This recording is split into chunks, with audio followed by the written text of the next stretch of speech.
Здравствуйте, дорогие мои друзья! Я вас рад видеть у себя в гостях.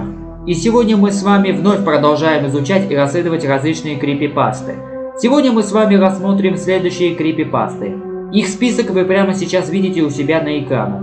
Но перед тем, как мы начнем, подпишитесь, поставьте лайк, нажмите на колокольчик, расскажите о моем канале своим друзьям и положительно прокомментируйте. Устраивайтесь поудобнее, наливайте чаек с лимончиком и погнали! Будет очень интересно. Первым у нас по списку идет взлом телеканала Jetix от 3 апреля 2010 года. К сожалению, подробной информации по этому взлому нету, поэтому я предлагаю вам насладиться его содержанием в полной красе. Я уже заранее посмотрел содержание, и оно не очень такое и страшное. Можете вздохнуть спокойно. Всем приятного просмотра.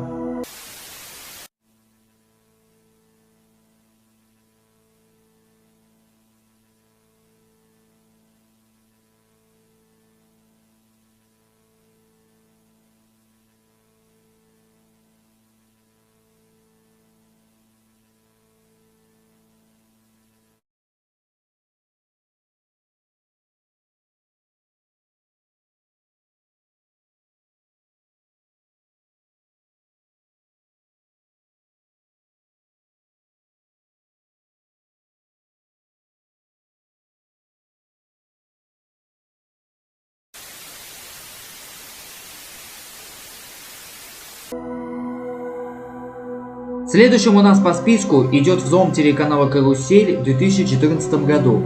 История сосов-очевидца присутствует, но она, к сожалению, немного непонятна. И автору этой истории мне хочется сказать... Сука, вы что, серьезно? Ладно, давайте мы с вами разберем содержание этого взлома более детально. Видеоролик начинается с демонстрации одного из выпусков телепередачи «Спокойной ночи, малыши». Дальше появляются помехи. После помех появляется видеофайл, который я когда-то обызвал на своем канале под названием Arcus AV. А после него появляется еще один смертельный файл, название которого мне, к сожалению, неизвестно. Дальше эфир возвращается в обыденное состояние. Больше про этот взлом мне сказать нечего. Единственное, что я могу сказать, что данный взлом является, естественно, фейком. Вот это поворот! Почему? Потому что присутствует плеер Ютуба и присутствует нижний товарный знак, точнее водяной знак, а также присутствует программа записи с экрана Android смартфона. Вот такие вот дела. Идем мы с вами дальше. Далее у нас идут сразу 3 взлома Первого канала. Да ну нахуй! Первый произошел в 2002 году. К сожалению, истории и подобной информации по этому взлому нету. Поэтому мы с вами сразу же разберем его содержание. Видео начинается с демонстрации какой-то передачи, которая шла в это время на Первом канале. Дальше появляется анонс и реклама, но потом появляются часы Первого канала. Все это постепенно искажается в помехах. А дальше появляются помехи и видеоряд непонятного содержания с присутствием эффекта A-Rape, настройшей таблицы 2000-х, непонятных надписей на черном экране, и все это подлагивается помехами. Дальше эфир возвращается в норму. Более подробной информации, к сожалению, по этому взлому никакой я не нашел. Поэтому на этой ноте можно и закончить исследование данного взлома и перейти к следующему взлому Первого канала. Второй взлом Первого канала произошел 2 декабря 2007 года. История взлома следующая. 2 декабря 2007 года произошел взлом Первого канала. Некий Ростислав скинул на почту видео с текстом «Первый канал взломали. Тут были страшные картинки профилактика. Помогите». Позднее в редакцию телеканала стали поступать еще больше сообщений. Позже директор посмотрел взлом, а потом он рассказал заместителю. По его словам, запись начинается с программы «Время». Затем появляются помехи. Система, которая отвечала за защиту сигнала, нестабильно работала. По этой причине сигнал был перехвачен. Вот это поворот! На записи видно, как работники и инженеры пытаются заглушить сигнал, но удается с трудом. Были показаны видео со страшными картинками, потом была профилактика. После помехи и эфир восстановился. Заместитель после рассказа просто был в шоке. Через 5 лет, в 2012 году, на неком форуме один человек рассказал, что в 12 лет увидел данный взлом. Вот его рассказ. «Мне нужно найти запись с перехватом Первого канала. Знаете почему? Дело в том, что в 12 лет я лег спать, включил первый канал, а там программа «Время», затем помехи и какое-то видео. Я от испуга выключил телевизор, настолько было страшно. Спустя 30 минут ему скидывают ссылку на видео в формате MPG. Да ладно! Но по какой-то причине после скачивания видео работало очень странно. Постоянные вылеты, сбои в аудио, синий экран смерти, а также картинка нередко сыпалась. Это, конечно, неправда. Но в итоге одному человеку удалось правильно запустить запись и даже смог выложить на YouTube. Но через неделю канал блокирует видео по неизвестной причине. Через 6 лет, в 2018 году, когда главному директору спросили про этот взлом, он и рассказал, почему видео со взломом заблокировали. Через год, в 2019 году, не стало маньяка, который перехватил этот сигнал. После похоронения видео со взломом стало безопасным. Сильное заявление. Проверять я его, конечно, не буду. Поэтому приятного просмотра. Конец истории. Давайте мы с вами разберем содержание этого взлома еще более подробно. Видеоролик начинается с демонстрации программы «Время». Потом появляются помехи, а затем появляется ролик непонятного содержания, в котором присутствует число 333, 333, 333, а также картинка из смертельного файла Мариана Музыгрезга. А потом появляется скример, серое лицо без глаз под серьезный крик. Непонятные иероглифы, надпись «Царство небесное» Владу Лебедеву, а затем эфир возвращается в обыденное состояние. На этом с этим взломом все. Переходим далее. И последний взлом Первого канала от 1 апреля 2009 года. Ходит легенда, что 1 апреля 2009 года хакеры ненавидели специальные выпуски новостей Первого канала, и они решили взломать его телеканал. При этом этот взлом вдохновился пермским ТВ-инцидентом и вайоминским инцидентом. Да ладно! Но самое страшное была маска телекомпании ВИД. После произошедшего взлома хакера нашли и посадили в тюрьму на 7 дней, а данную запись выложили в группе ВКонтакте, посвященную старому телевидению. От нее погибло 6000 человек. Это, конечно, неправда. Через час запись удалили, но один человек успел скачать эту запись и в 2014 году выложил запись на YouTube, но через 3 дня запись тоже удалили. От этой записи погибло 10 000 человек. Это, конечно, неправда. Но кто-то нашел эту запись и загрузил в 2019 году на Яндекс.Диск. А в 2022 году запись смогли выложить на YouTube. В группе ВКонтакте один человек рассказал, что у него сохранилась видеокассета с этим взломом. Он увидел подобное и даже испугался. Он оцифровал эту кассету и выложил в группе ВКонтакте, но потом запись удалили. Дело в том, что во взломе было использовано спорное содержание. Нихуя не понял. Ну, очень интересно. Первый канал утверждает, что будет установлена сильная защита от взлома. Когда хакеры попытались взломать Первый канал еще раз, он включил себе защиту, и они хакерам написали: у нас установлена мощная защита сигнала от всяких взломов, поэтому вы не сможете взломать наш телеканал. Хакеры расстроились и не стали делать взломы. Да ну нахуй! Приятного просмотра, конец истории. А теперь мы с вами разберем содержание этого взлома более подробно. Видеоролик начинается с демонстрации программы «Время», а постепенно потом эфир искажается в помехах и появляется черный экран с помехами. А дальше появляется лицо из видеоролика 6996, который я на канале уже обозревал в этой рубрике. А потом появляется число 333, 333, 333.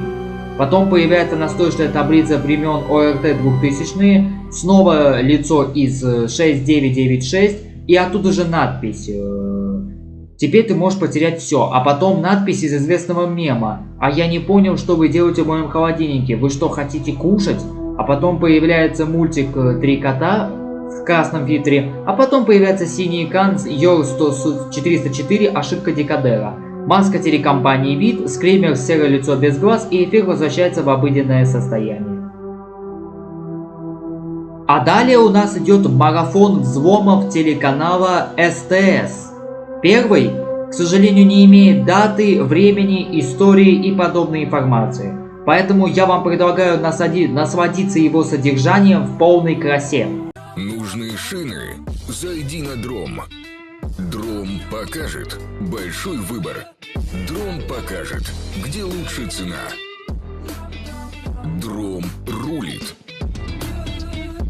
Ужас, непонимание, страх. Это происходит с маленьким Никитой прямо сейчас. Сука, вы что, серьезно?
скидку минус 20% абсолютно на все куртки. Ермак Карла Маркса 8.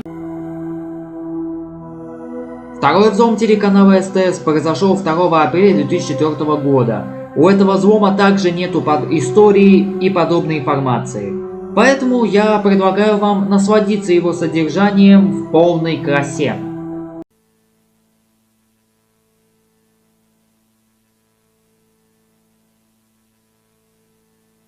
Смотрите на СТС. Легендарное шоу «Самый умный».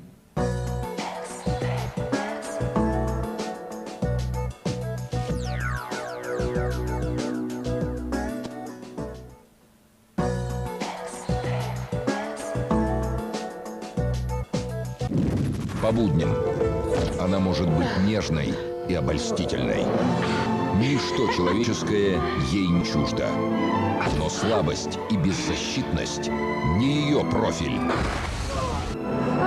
На чужой каравай рот не разевай, иначе уноси готовенького. Зена королева воинов. Зена королева воинов. По будням в 12:00 на СТС. Что такое любовь? Легендар.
организатор. Народные советы для народа. Спасибо за внимание. Я кончил. Раз, раз, раз, раз.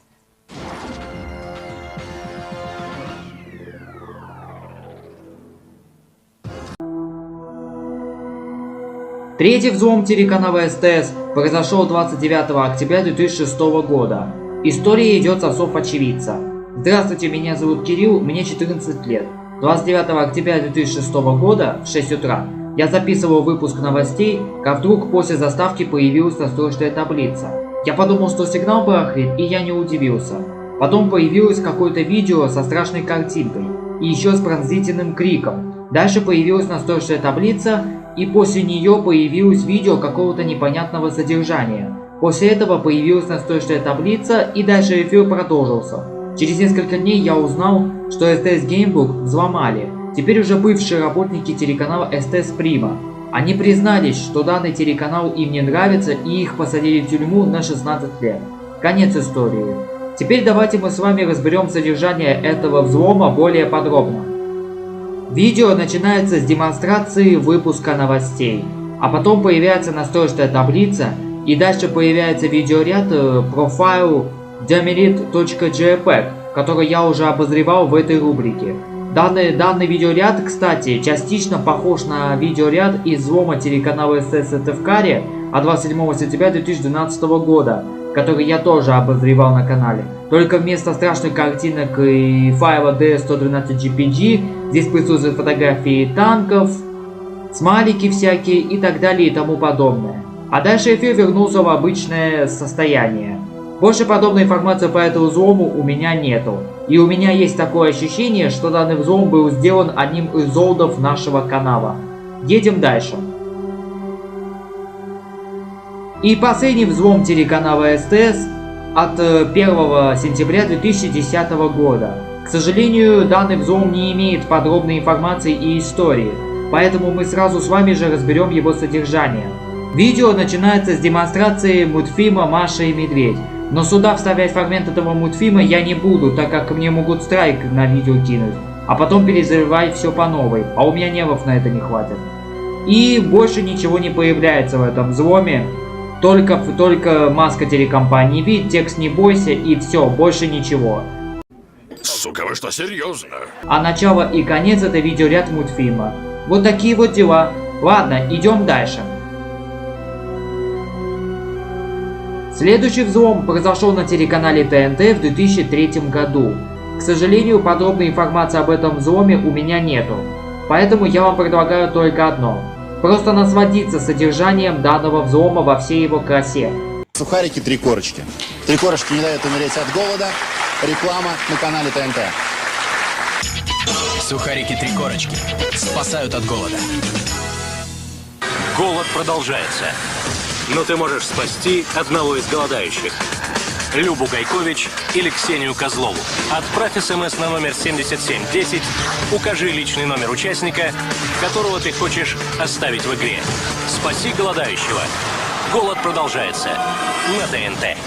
Сегодня вредные дети...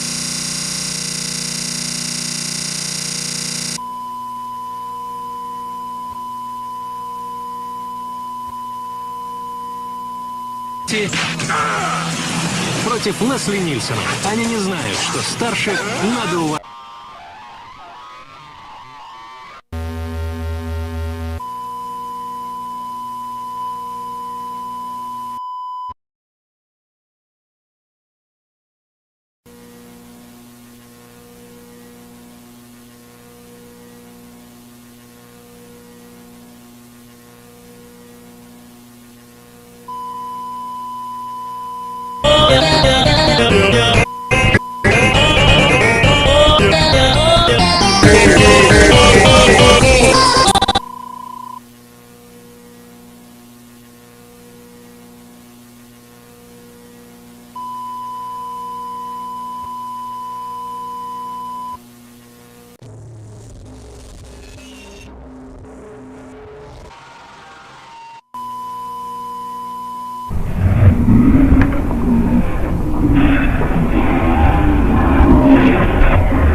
старших надо уважать. Лесли Нильсон. Ниндзя-серферы. Сегодня в 10 вечера. ТНТ-комедия. И последний на сегодня взлом – это взлом телеканала ТНТ от 24 марта 2008 года. Описание идет со слов очевидца. Здравствуйте, меня зовут Сергей, мне 23 года. Сегодня, когда я смотрел ТНТ, произошло ужасное. Начались помехи, после эфир приходил в нормальное состояние, а потом появилось странное видео. Потом опять появились помехи, и эфир снова пришел в нормальное состояние. Но не тут-то было. Эфир снова начал глючить, и появилось видео с стиральной машиной. Когда я ее увидел, я был в шоке. В стиральной машине были части тела. После этого видео эфир пришел в хорошее состояние. Это, мне кажется, смертельный файл transit.3gp, который я на канале уже обозревал. Да ладно. Ладно, давайте мы с вами подробно разберем содержание этого взлома. Видео начинается с демонстрации рекламного блока. Во время демонстрации появляются помехи и появляется видеоролик Мариана Мунтесгресгов, который я уже обозревал в этой рубрике. А потом появляются помехи, и затем появляется видеоряд из смертельного файла transit.3gp, который я на канале тоже уже обозревал. Дальше эфир возвращается в обыденное состояние. Больше подобной информации по этому взлому у меня нету. Это все, что касается взломов телеканалов, а теперь мы с вами плавно переходим к обзору смертельных файлов. Первый файл называется bravo.avi. К сожалению, про этот файл мне ничего не известно, поэтому вашему вниманию я предоставляю его содержание в полной красе.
Следующий файл называется hatifin.mkv. Не установлено, существует ли файл или нет.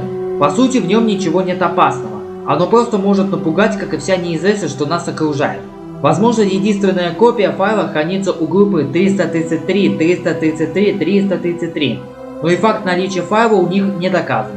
В связи с тем, что группа закрыта и не делится ни с какими результатами исследований, мы толком не смогли ничего разузнать. Приведем здесь только одну цитату. Hatifin MKV. По непроверенным данным, существует файл Hatifin MP4, предоставляющий собой психологическое видео, в котором мелькают снежные высоты с неопознанным объектом, лежащим на снегу. Не совсем понятно, что значит мелькают. Появляются внезапно фрагменты съемки или, возможно, изображение объекта на 25-м кадре. Неизвестно. Также непонятно, как можно называть документальное видео психологическим. Что в нем такого? Автор этого сообщения еще не установили. Что касается расширения, тут тоже ничего не ясно. В обоих случаях поисковики находят этот файл лишь в списках, отдельного видео никогда. Однако говорят на сайте заголовком Films are good in Vistas, ссылка на которую с трудом была найдена в поисковиках. Есть это видео. Поиск по заголовку, однако, ничего не дал. Есть же другой источник, о котором мало кто знает. Он строго засекречен, но ходили слухи, что хакер взломал сервер, где хранился этот файл, после чего в этот же день в стране, где предположительно был взлом, Финляндия, умер молодой человек от остановки сердца. Его же родители говорят, что он целыми днями сидел за компьютером и ничего не говорил о том, что он делал. Но когда родители вошли в комнату на 5-й день, он был мертв и его не удалось спасти. Но самое интересное, что на экране было много разных окон, и на одном из них было написано в формате TIFF. В переводе на русский «горы непостижимы». Файл был удален безвозвратно, но также ходят слухи, что друг умершего мальчика перенес этот файл на флешку. Но это Совсем другая история. Следующий файл называется hentai.exe. Описание идет со слов очевидца. Информацию о видео я не знаю, но я это видео нашел на улице, и видео видно Windows 98. И тут видно, что на видеозаписи открывается папка «Мои документы» и потом папка «Сперсу». И потом появляется видео. И в конце Windows 98 выключается. И потом появляется скример. И на этом все. Дальше об этом файле ничего не известно. Вот такая вот короткая у нас история. Наше мнение насчет этого файла напишите, пожалуйста, в комментарии. Следующий файл называется MomAV. Этот файл, можно сказать, классика нашего канала, так как я уже его когда-то обозревал. На протяжении всего видео издается какой-то шум, давящий и раздражающий, хочется вырубить звук. Вначале короткая сцена, где рука человека дотрагивается до выключателя и меняет положение на OFF, происходит характерный щелчок. Дальше появляется человек в жутковатой маске, то ли клоуна, то ли пришельца. Кажется, что он сидит в неестественной позе, будто сильно сутузился. Иногда видео на секунду искажается, появляется белый шум. Человек что-то шепчет дрожащим голосом, дергается, вертит головой, пытается сказать что-то внятное, но маска не дает. Временами мелькают чьи-то волосы, интерьер комнаты. Раздается длинный гудок, звук вращающей лопастей, а дальше начинается самое страшное. Картинка резко темнеет, потом светлеет и потом опять тускнеет. И это происходит очень быстро, из-за чего у меня начали болеть и сильно слезиться глаза. Слышен душераздирающий рев. Рев, который до чертовски напугал меня и заставил прижаться к спинке стула. Получеловеческий, полуживотный рев отчаяния и безысходности, будто предвещающий смерть. Что за существо могло издать что-то подобное, я не знаю. Мне он запомнился очень и очень надолго. Страшнее этого звука я не слышал ничего. Дальше опять помехи. А потом можно увидеть очень безгнолицую, худоващую, даже костлявую девочку. Ее лицо почему-то я почти не помню, будто из памяти выбилось. Но помню, что она улыбнулась мне как-то не по-доброму, и что ее рот был намного ниже, гораздо ближе к подбородку, чем обычно. Ее глаза тоже заставили меня ужаснуться, а вот чему конкретно, не помню совсем. Но что-то было в ней дурное и неправильное, не как у людей, и она не моргала. Ее взгляд как будто застыл, хотя тело двигалось. Она стояла на том же месте, что и человек в маске. Из-за того, что она была очень высокой, камера не захватила какую-то часть ее головы, но лицо попало в объектив, и оно не менялось совсем. Сама она дергалась, махала руками как балерина, но не шевелила лицом и не сдвигалась с места. Казалось, что она сильнее выгибает голову вперед, из-за чего та выглядит больше, а шея практически не видна. Одета она в длинное черное платье, сливающееся с фоном, из-за которого было заметно только ее лицо вверху экрана. И тут она запела. И знаете, это был вовсе не человеческий голос. Она пела ужасным низким голосом, будто со дня преисподней. Это не контрасто и не бас, которые считаются пределами человеческих возможностей. Ее голос был намного ниже, и я точно ощущала, человек никогда не сможет так спеть, и на обработку мало похоже. До сих пор пытаюсь понять, что это было, прокручивая в голове раз за разом этот пугающий голос. А еще когда человек поет, он набирает воздух в легкие и издает короткий вздох, а потом выдох. На этом видео девочка не дышала. Да ладно! Совсем. На последних секундах видео сильно искажается, лицо девушки приобретает чудовищные гримасы, при виде которых сердце бьется в бешеном ритме, а спать ночью уже совершенно невозможно, так как я вовсе не из обонятельных и впечатлительных. Мне страшно представить, что было бы с обычным человеком, если бы он увидел это видео. От всего мною увиденного мне стало действительно не по себе. Даже слегка встрепенулись волосы на голове. А я не спала после этого 2 дня. Все время в голове вертелся образ этой девочки, ее загробное пение и рев неизвестного существа. История этого файла была взята со сайта 4store.ru. И последний на сегодня смертельный файл Win60696BMP. В 2008 году один человек сделал картинку под названием Windows JPEG, предоставляющий собой рабочий стол Windows. Кто-то ее создал для корпорации Microsoft, и эта картинка не успела стать рабочим столом до Windows. И парень настолько расстроился, что создал эту картинку, которая сводит с ума, и естественно отправил ее в Microsoft. Впоследствии 48 сотрудников корпорации покончили жизнь самоубийством, а Это, конечно, неправда. автор этой картины тоже покончил с собой. Сука, вы что, серьезно? Но перед этим он выложил эту картинку в свои Google фото, Instagram, ВКонтакте, Facebook и Twitter. А за месяц после этого 594 человека покончили с собой. Это, конечно, неправда. Фото, конечно же, удалили, но после этого еще 367 человек покончили с собой. Но данное фото было удалено, и везде долгое время люди пытались его найти. И это фото все-таки нашли на одном малоизвестном сайте photocontent.ru. Видео и там же удалили, но успели выложить в Deep Web. А за это время умерло еще 947 человек. А теперь главный вопрос. Когда же это кончится, вообще непонятно. Ну и один неизвестный хакер взломал этот сайт и выложил это фото в свой инстаграм. Хакера пытались найти, но уже было поздно. Когда они его нашли, он уже был мертв. Перед ним был компьютер с тем самым фото. На этом выпуск подходит к концу. На этой чудесной ноте каждому из вас говорю огромное спасибо за просмотр видео. Слушайтесь маму, мойте руки с мылом и будьте самыми клевыми, а значит оставайтесь сами собой. Ставьте лайк, подписывайтесь на канал, нажимайте на колокольчик, рассказывайте о моем канале своим друзьям и делитесь этим видео в других социальных сетях. Также не забудьте, что вы можете подписаться на меня в других социальных сетях и поддержать мой канал донатом. Все ссылочки в описании под этим видео. На этом я заканчиваю. Всем пока, спасибо за внимание.